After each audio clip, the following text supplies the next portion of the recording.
누가복음 22장을 보면 예수님이 잡히시기 전날 밤에 이 행적들이 기록되어 있는 것을 볼 수가 있습니다. 여기에는 그 예수님의 제자들의 마지막 그 만찬에 대한 이야기도 나옵니다.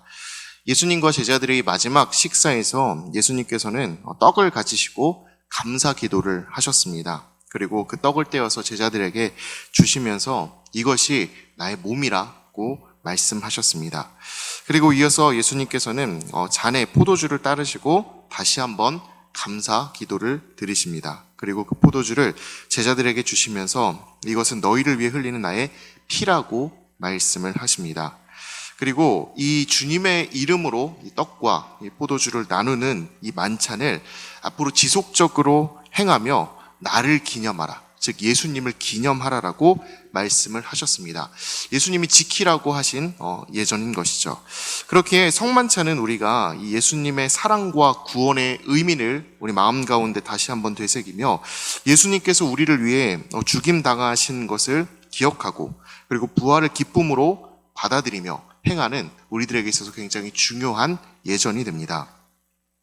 예수님을 기념하는 것이기에 이 성찬의 예전에서 가장 중요한 것은 저는 우리의 마음이라고 생각을 합니다.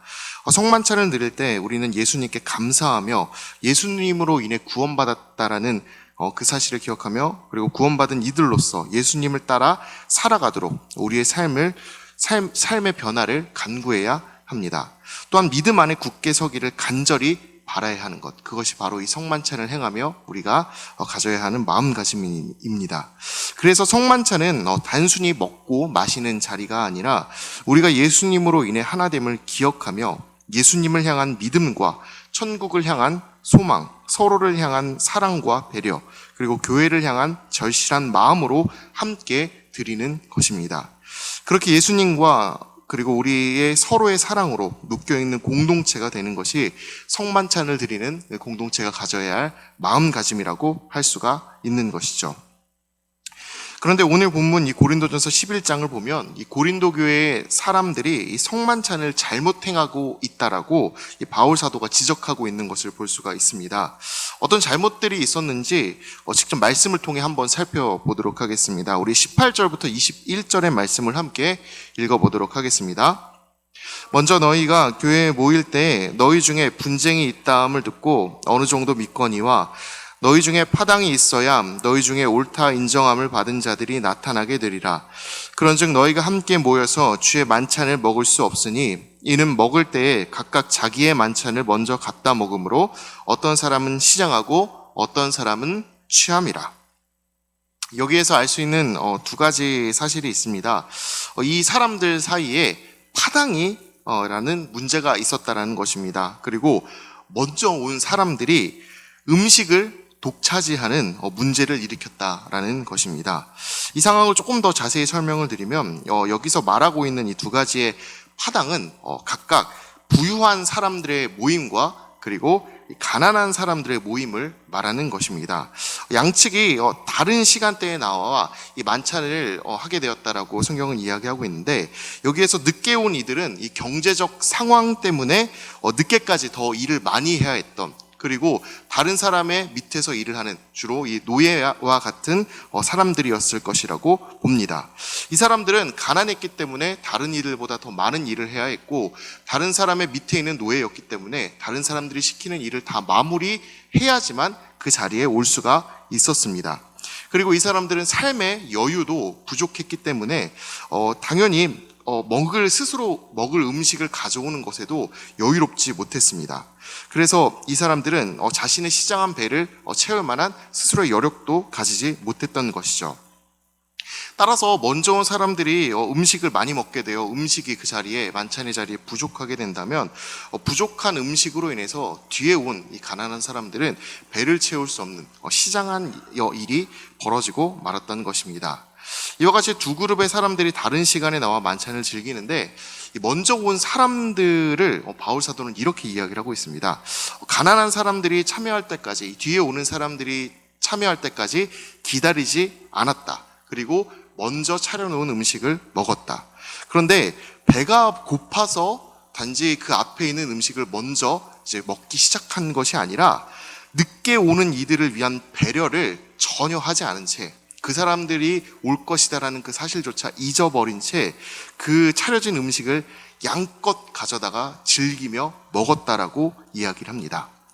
21절을 다시 보면 그 정도가 얼마나 심했는지 뒤늦게 온 이들은 음식을 먹지 못해서 시장할 정도였다고 말하고 있으며, 먼저 먹기 시작한 사람들은 준비한 포도주를 취할 정도까지 마셨다라고 이야기를 합니다. 취할 정도까지 포도주를 가져다가 마시고 음식을 먹었다라는 것은 이 사람들이 이미 이것을 성만찬으로 여겼던 것이 아니라 개인의 즐거움을 위한 자리 정도로 생각하고 있는 것으로밖에 볼 수가 없습니다. 이 당시에 포도주는 질이 좋지 않아가지고 지금처럼 이렇게 알코올의 도수도 높지 않았다라고 이야기를 합니다. 그런데 그런 도수가 낮은 이 포도주를 취할 정도까지 가져다가 먹을 정도면 이미 시장함을 가시게 할 것이 아니라 여기 모인 그 사람들은 자신의 즐거움을 위해서, 그리고 육신의 쾌락을 위해서 먹고 즐기는 모임이었을 가능성이 굉장히 높은 것입니다. 고린도전서 11장에서 바울이 지적하는 이 성만찬의 문제는 이렇게 부자와 그리고 가난한 교인들 간의 배려의 사라짐으로 인해 나타난 불평등, 그리고 예수님이 정해주신 그 성만찬의 진정한 의미와 그 안에서 나타나는 예수님의 우리를 향한 사랑을 잃게 된 것이 주요한 원인이라고 볼 수가 있겠습니다. 예수님이 정해주셨던 그 성만찬의 의미와는 완전히 다른 형태의 만찬이 그 자리에서 이루어지므로 예수님이 의도하셨던 그 성만찬의 그 공동체의 하나됨이 깨지고 예수님을 위한 기념보다는 개인의 쾌락이 주가 되며 주 예수 안에서의 평등함을 누리기보다는 사회적 지위에 의한 차별이 가득했던 것이 바로 이 고린도 교회 안에서 행해지는 성만찬의 모습이었습니다. 이런 모습이 예수 그리스도를 기념하는 성만찬에 어디에 어울리는 모습이겠습니까? 예수님을 기념함으로 교회와 개인의 신앙 그리고 성도의 교제의 유익함이 나타나는 성만찬이 돼야 하는데 이들은 그러지 못했습니다. 그렇게 바울은 이들의 모임이 유익이 아니라 오히려 해로움을 만드는 모임이라 말하며 혼내고 있는 것입니다. 따라서 우리는 바울이 말하고 있는 이 사건을 통해서 성만찬, 나아가서는 예수님을 따르는 그 이들로서 우리가 예수님 안에서 어떤 가치를 추구해야 하는지를 배울 수가 있습니다. 우리 이 시간 몇 가지를 한번 생각해 보도록 하겠습니다. 첫째로 우리가 이 사건을 통해 배울 수 있는 것은 차별이 아닌 평등을 추구해야 함을 배울 수가 있습니다. 예수님께서 우리에게 베풀어 주신 그 구원의 기본적인 정신에는 평등이 포함이 됩니다. 모든 사람은 하나님 앞에서 평등하게 창조된 존재이며 하나님은 창조된 모든 이들을 차별하지 않고 동등하게 사랑하시는 분이십니다. 예수님 역시도 십자가의 은혜를 개인에 따라 차별하지 않으셨고 믿는 모든 이들을 향해 동등하게 베푸셨다는 것을 우리는 잘 알고 있습니다. 또한 예수님의 기본적인 가르침의 중요한 가치 역시도 서로 사랑하라는 사랑의 그 말씀 안에서 서로 평등한 위치에서 서로를 사랑하는 것을 말씀하셨다는 것을 우리가 알 수 있습니다. 따라서 예수님을 따르는 우리는 인종이나 성별, 국적이나 그리고 경제적 지위, 그리고 사회에서의 이제 지위의 고하 등에 상관없이 모든 사람들이 서로 동등한 자리에 있음을 기억하고 각자가 가진 상황들로 인해서 차별하는 일들이 없어야 하겠습니다. 고린도전서 11장에 나오는 이들과 같이 잘 사는 이들이 내가 더 많은 것을 가지고 왔기 때문에 내가 더 즐겨도 된다, 더 누려도 된다라는 마음을 갖는 것, 이 가난한 이들과 자신을 다른 선상에 놓고 자신과 그들을 차별하면서 대우하는 것, 이런 것들은 예수님이 말씀하셨던 그 모든 행동들과 가르침에 완전히 위배되는 행동인 것입니다. 나아가서 이들 고린도 교회가 보여줬던 모든 행동들은 공동체의 해로움을 가져오는 잘못된 행동이기도 합니다. 우리는 서로의 다름을 이유로 내 편 그리고 네 편을 가르는 것에 힘을 쏟는 것이 아니라 어떻게 하면 조금이라도 예수님 안에서 사랑으로 하나 될 수 있을까를 고민하면서 하나 되게 하신 그 예수님의 뜻을 간직하며 살아가야 합니다. 저는 우리 대명교회가 예수님의 그 뜻과 그리고 그 사랑 안에서 모두가 평등한 자리에 놓이며 또 예수 그리스도로 하나됨에 힘쓰는 공동체가 될 수 있기를 바랍니다. 고린도 교회가 내 편과 네 편을 나누며 서로 분쟁하였던 것을 반면교사 삼아 우리들은 더욱더 하나 되는 것, 그리고 더욱더 우리들 예수님의 사랑으로 서로를 사랑하는 것, 품는 것, 그것에 더욱더 힘을 써야 하겠습니다. 둘째로 이 고린도 교회의 이야기를 통해 우리가 배울 수 있는 사실은 서로를 존경하고 배려하는 태도를 더욱더 많이 가져야 한다는 것입니다. 우리는 서로 다른 생각과 관점을 가지고 있습니다.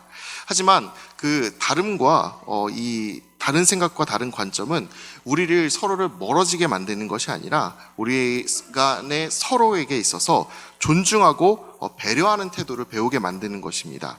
그렇게 우리는 서로를 존중하고 배려하는 태도로 서로를 대하는 공동체를 만들어야 하겠습니다.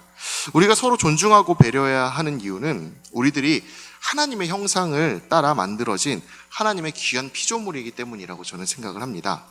하나님이 귀하게 여기고 하나님이 소중하게 여기는 것들을 우리가 마음대로 할 수는 없습니다. 박물관에 있는 그 귀한 물건들을 아실 것입니다. 보물로 지정이 된 것들 말이죠. 그런 것들을 보면은 우리가 보통 어떻게 보관을 하고 어떻게 대합니까? 막대하지 않도록 노력을 합니다. 그래서 중요한 부스 같은 데다가 귀하게 보관을 하고 사람의 손길이 함부로 닿지 않도록 귀하게 관리를 합니다. 하물며 이런 사물들조차도 귀하다 여기는 것들에게는 이런 극진한 대접을 하는 것이 우리들 사람들의 생각인데, 하나님이 만드신 그 하나님의 손길로 빚으신 그 사람들을 바라보면서 우리는 어떻게 생각하고 어떻게 대해야 할까요? 하나님의 손길로 지으신 그 사람들을 보면서 우리는 더욱더 사랑과 섬김으로, 그리고 존중과 배려로 나아가야겠습니다. 이는 제 말이 아니라 사실 예수님의 말씀이기도 합니다. 예수님은 이 땅에 그 오신 목적과 그리고 우리에게 그 가르친 그 모든 일들을 통해서 서로 섬기고 사랑하는 것의 중요함에 대해서 말씀하셨습니다. 요한복음 13장 34절을 보면은 예수님께서는 새 계명을 너희에게 주노니 서로 사랑하라. 내가 너희를 사랑한 것 같이 서로 사랑하라라고 말씀을 하셨습니다. 그리고 마가복음 10장 45절을 보면 인자가 온 것은 섬김을 받으려 함이 아니라 도리어 섬기려 함이었다라고 말씀하십니다. 따라서 예수님을 기념하는 행위인 그 성만찬 가운데에는 예수님께서 이 땅 가운데에서 행동과 말씀으로 보여주셨던 이 존중과 배려, 그리고 사랑과 섬김이 가득해야 하겠습니다. 그렇게 우리는 이 고린도 교회의 이 사건을 통하여서 더욱 모든 일 가운데에 서로 존중해야 함을 배워야 합니다. 나와 다르다고 그 사람을 내려보는 것이 아니라 다름을 인정하고 하나 될 수 있는 방법을 사랑과 섬김 가운데에 찾아 나가야 합니다. 우리들의 그 약한 모습들 가운데에서도 존중과 배려를 잊지 않는 공동체를 만드는 것, 그것이 바로 우리가 예수 그리스도를 믿는 공동체로서 해야 할 중요한 일입니다. 저는 우리 모두가 이 존중과 배려, 그리고 사랑과 섬김에 가장 앞장서는 공동체가 될 수 있기를 진심으로 소망합니다. 세 번째로 배울 수 있는 내용은 하나님 앞에서의 거룩함과 그리고 예배의 진정한 의미를 우리가 간직해야 한다는 것입니다. 예배는 우리가 하나님을 섬기고 경배하는 중요한 시간입니다. 또한 살아계신 하나님 앞에 우리가 나아가는 귀한 시간입니다. 그 앞에 서는 우리에게 하나님은 이렇게 요구하고 계십니다. 레위기 19장 2절의 말씀을 함께 읽어보도록 하겠습니다. 너는 이스라엘 자손의 온 회중에게 말하여 이르라. 너희는 거룩하라. 이는 나 여호와 너희 하나님이 거룩함이니라. 하나님 앞에서는 우리에게 거룩함으로 설 것을 요구하십니다. 따라서 예배는 개인의 즐거움을 위한 것이 아니라 하나님의 영광을 위해 드리는 것입니다. 하나님께 경배하고 감사하며 찬양하며 우리들의 삶은 하나님의 계획에 맞추도록 하나님을 알아가는 시간이 바로 그 예배의 시간입니다. 하지만 고린도 교인들 중 일부는 이 거룩함의 의미를 저버린 채 자신의 즐거움, 쾌락, 이 술 취함을 위해서 만찬의 시간을 사용하는 오용을 범했던 것입니다. 이것은 어느 면으로 봐도 잘못된 것이라고밖에 볼 수 없습니다. 하나님께서 그렇게 설하고 명령하시지 않으셨기 때문입니다. 성찬은 예수 그리스도의 십자가의 사건을 기념하는 것으로 우리 기독교에서 가장 중요하고 거룩한 예전입니다. 이것은 즐거움을 추구하는 행위가 아니라 오히려 경건한 태도와 사랑하는 마음으로 예수님 앞에 서는 것이라 볼 수 있겠습니다. 그러므로 성만찬을 통해서 육신의 쾌락을 추구한 이 사람들은 십자가의 사건, 그리고 예수님께서 우리에게 보여줬던 그 모든 가르침들을 저버린 것이며 하나님 앞에서의 거룩을 잃어버린 완전한 잘못이라 볼 수가 있습니다. 고린도 교회에서 이렇게 성찬을 오용한 교인들을 향해 바울은 그 예수 그리스도의 생명과 그리고 십자가의 제사를 경시하고 성찬의 진정한 의미와 중요성을 이해하지 못한 것이라고 이야기를 하면서 이러한 오용을 크게 비판을 하고, 그리고 성찬의 진정한 의미와 중요성을 여기에서 이렇게 중요하게 다시 한번 역설합니다. 따라서 우리는 바울이 이 고린도 교회를 향해 이야기하고 있는 성만찬의 이야기를 통해서 깨달을 수 있는 것이 있습니다. 바로 예수님의 희생을 기억하고 그 안에서 살기를 소망하는 우리는 이 말씀을 통해 이제부터 개인의 즐거움을 위한 신앙을 갖는 것이 아니라 오직 거룩하신 하나님 앞에 거룩한 모습으로 서는 것을 목표로 하나님의 말씀을 따라 하나님이 원하시는 모습대로 살아가는 것에 최선을 다해야 한다는 것입니다. 사랑하는 대명교회 성도 여러분, 바울사도가 이렇게 고린도 교회의 잘못을 이야기하며 성만찬의 의미를 통해 평등과 그리고 존중과 배려, 그리고 예배의 거룩함을 깨닫고 그것을 우리의 삶에 적용시키기를 바라면서 이야기했던 것을 우리가 함께 기억했으면 좋겠습니다. 그리고 이 예수님께서 우리에게 보여주셨던 이 모든 가르침, 그리고 성만찬을 통해 우리가 예수님을 떠올리는 이 모든 과정들을 우리들의 삶에 적용시키기를 바랍니다. 성만찬의 순간만이 아니라 우리의 그 일상의 삶에 예수님이 가르쳐 주시고 예수님이 말씀해 주셨던 그 모든 것들을 적용시켜 예수님의 말씀을 삶으로 살아내는 귀한 은혜의 역사가 여러분의 삶 가운데에 나타나게 되기를 진심으로 축복합니다. 함께 기도하도록 하겠습니다. 하나님,